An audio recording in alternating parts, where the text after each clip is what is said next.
Alors, shalom de nouveau. Je crois que ça serait la dernière vidéo. Nous parlons des dîmes. Prenons un exemple. Moi d'abord, ceux qui viennent sur les réseaux, puis vous voyez les vidéos, c'est le tiers qui dit, ben, il m'a fait ça, c'est le tiers. Je vois que beaucoup de personnes n'aiment pas témoigner. Bon, moi je n'hésitais pas. Mais laissez-moi vous dire quelque chose. Un exemple on dit. Supposons il y a une dame.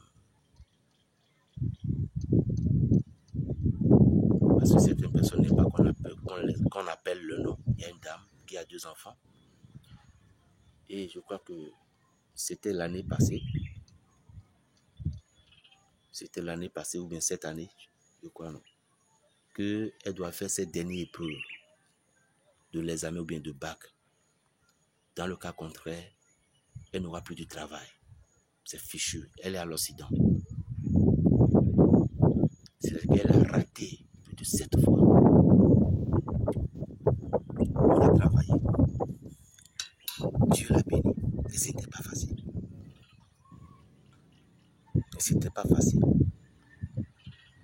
Et tout, on est toujours en prière et tout ce que je lui ai dit aussi, elle a respecté.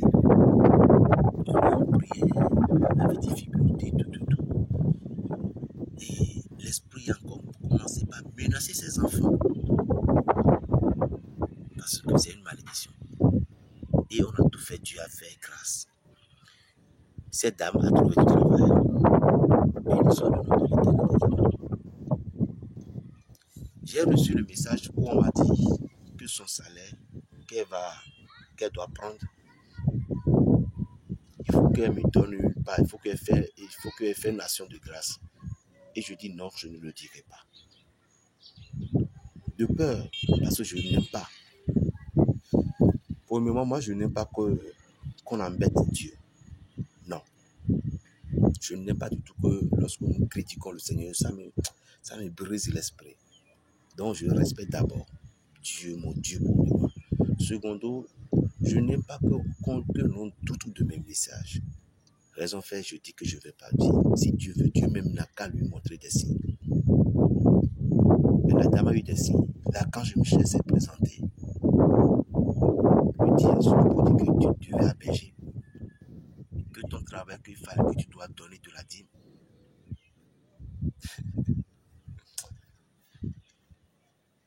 Elle a eu peur.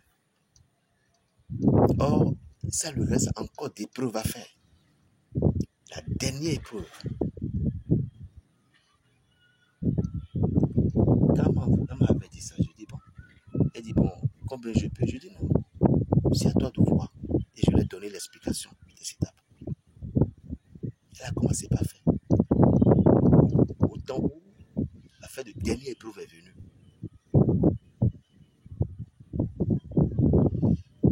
Dieu a encore fait.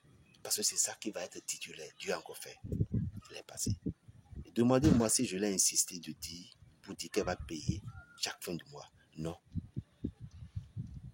Si elle veut, vous comprenez bien. Et ce n'était pas elle seule. J'ai beaucoup de gens, même de mon propre pays ici. Parce que je préférais que Dieu agisse dans la conscience des hommes plus que. Là où je travaille dans ma communauté ici,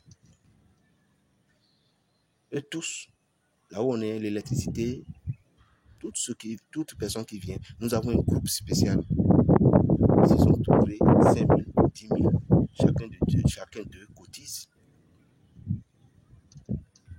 Et parfois dire qu'ils n'en ont pas. Est-ce que tu vas les forcer? Ce n'est pas une raison que je vais les maudire. Donc c'est pourquoi je demande à ce pasteur ou à vous, certains pasteurs, que vous prenez possession du terrain des gens qui ne vous appartenaient pas. Et puis vous dites que vous voulez faire l'œuvre de Dieu. Écoutez-moi, pour faire l'œuvre de Dieu, c'est Dieu lui-même qui cherche Là où moi j'ai resté premièrement pour faire mon ministère grandiosement, les gens de la maison se sont levés contre moi. Et puis, il y a certaines personnes là qui disent, bon berger, bon, comme le ministère grandissait, mais il fallait aller chercher une école, tout. Je dis non, je n'irai même pas chercher une école. Je vais chercher une autre maison à louer, si c'est pour Dieu que je travaille. Mes préavis sont terminés.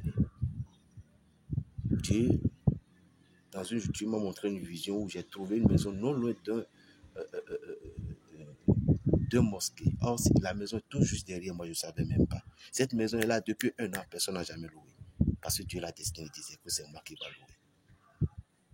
J'ai fait 8 ans là, et là où j'étais, je paye 80 000 francs par mois. 80 000 francs par mois. Le propriétaire même n'est pas du tout en remerciement. Et un jour, elle dit qu'elle va augmenter les prix à 100 000. Je dis non. Dans le temps que tout est dû comme ça, je vais quitter. Et croyez-moi, chers amis, lorsque je disais que je vais quitter, je n'ai même pas un piquet terrain là où je vais construire. Je n'ai même pas économie 200 000. Seulement l'économie que quand j'ai refusé de payer, que je dis que j'ai quitté, l'économie que j'ai réservée par rapport au chaque fin du mois. C'est tout ce que j'avais. Jusqu'à ce que ça reste 1 mois. Le propriétaire me menaçait. Et je dis, j'ai beaucoup d'oratoires. Il n'y a que les images des saints.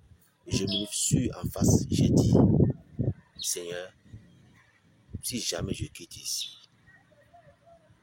je n'irai plus dans location 1. Et si je quitte ici, si l'avance est terminée, complet, j'ai quitté ici, je vais ramasser tous ces oratoires, je vais déposer ça dans mon village. Je vous jure, c'est ce que j'ai dit à Dieu. Et je dis, je vais déposer ça au village et je ferai plutôt l'œuvre. Il reste un mois. Chers amis, le miracle s'est produit. Une dame avec un cœur. Nous avons dû trouver un terrain en pleine ville. Je dis bien en pleine ville. Je ne sais même pas comment l'argent est venu. En 1 mois, nous avons construit une maison pour l'Éternel. En pleine ville. Voilà une petite témoignage de ma part. Donc, ne prenez pas l'œuvre de Dieu pour arnaquer les gens. Je vous dis, ne prenez pas l'œuvre de Dieu pour arnaquer les gens, ni prendre possession des biens des gens. Chers amis pasteurs de la Côte d'Ivoire, beaucoup d'entre vous, je ne dis pas vous tous, non, mes respects à vous, mais beaucoup d'entre vous sont des adorateurs de l'argent. Vous n'adorez pas Dieu. Et les pouvoirs que vous utilisez, ce n'est pas le pouvoir de l'Éternel, des amis. Beaucoup d'entre vous pratiquez la magie. Et vous et moi, vous le saviez. Vous le saviez bien. Beaucoup d'entre vous, vous pratiquez de la magie. Vous le savez bien. Et beaucoup d'entre vous, vous avez votre occultiste traditionnel que vous pratiquez aussi. Ceux qui vont au Nigeria, surtout, ce n'est pas de mon habitude de dénoncer, mais je veux que cette vidéo-là, Dieu fera que ça va tomber dans l'oreille de toi, le pasteur qui fait ce genre de choses. Et lorsque vous demandez de l'argent à vos fidèles, et ils n'en ont pas, vous commencez par les maudire. Désormais, toutes ces malédictions que vous prononcez contre les enfants de Dieu qui ont mis leur confiance en vous, lorsque vous prononcez cette malédiction, cela va se retourner contre vous en même temps. Je vous le dis au nom de cette puissance. je vous le dis au nom des sept puissances. Je dis la malédiction que vous prononcez contre les innocents qui ont placé leur confiance, qui ont posé leur amour, qui ont posé leur foi en vous. La malédiction que vous êtes en train de les lancer. Hein? Et ils ont dû...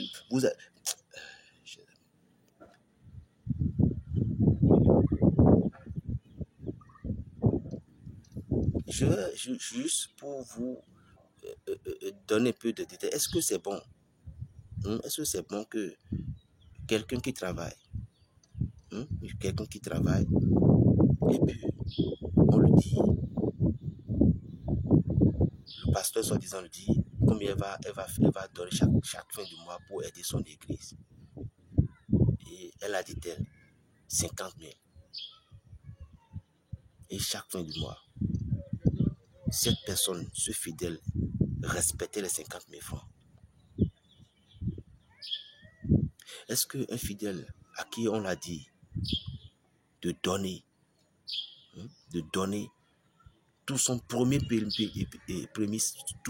salaire, de donner tout, et elle a des choses à faire, elle a pu faire tout possible pour donner une grande somme, mais la moitié. Est-ce que cette personne est encore une personne qu'on va maudire? Est-ce que c'est cette personne qui fait et qui respectait donner sa part 50 000 francs par mois? Est-ce que ce n'est pas une personne que vous allez soutenir pour que son travail puisse se fructifier?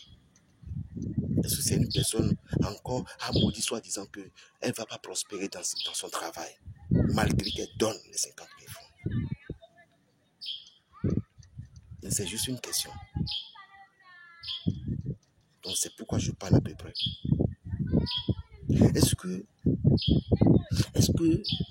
c'est une bonne truc que vous, pasteur, vous allez prophétiser sur vos enfants, soit disant vous dites de donner du don, que vous avez prié pour elle, pour que elle a trouvé mari, ou bien elle a trouvé foi, et tout.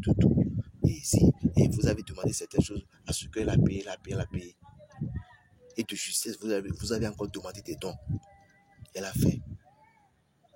Et puis vous allez encore dire de faire des gros dons, que vous allez le bénir, puis il va avoir beaucoup d'enfants, ou bien il va enfanter.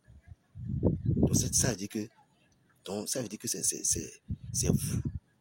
S'il n'a pas d'enfant, malgré tout ce qu'il fait comme des dons qu'il donne encore plus que ça, que tu vas profiter, qu'il va avoir beaucoup d'enfants. Et la personne n'a pas encore d'enfant. Et tu lui dis que tu vas faire. Et ce qu'il a donné, ce qu'il donne depuis là, tu ne peux pas le bénir pour qu'il puisse avoir d'enfants. C'est pourquoi je parle, chers amis. Pourquoi? Et si c'est comme ça, maintenant, les gens commençaient par fuir l'église pour aller s'initier dans des choses, nous allons les condamner. C'est pourquoi les gens qui condamnaient les féticheurs, je dis, réfléchissez. Parce que dans le fétichisme, il y a des lois. Il y a des lois lorsque tu brises. Nous, les chrétiens, maintenant, tu peux coucher avec des femmes d'autrui. Tu peux faire tout. Mais on dit que Dieu est là. Or, dans la tradition des fétiches, je dis dans la tradition des fétiches, si tu as couché avec une femme d'autrui, il y a certains fétiches, tu ne peux pas entrer dans la salle. Tu vas te tuer. Qu'est-ce que Dieu veut? Ce n'est pas la justice.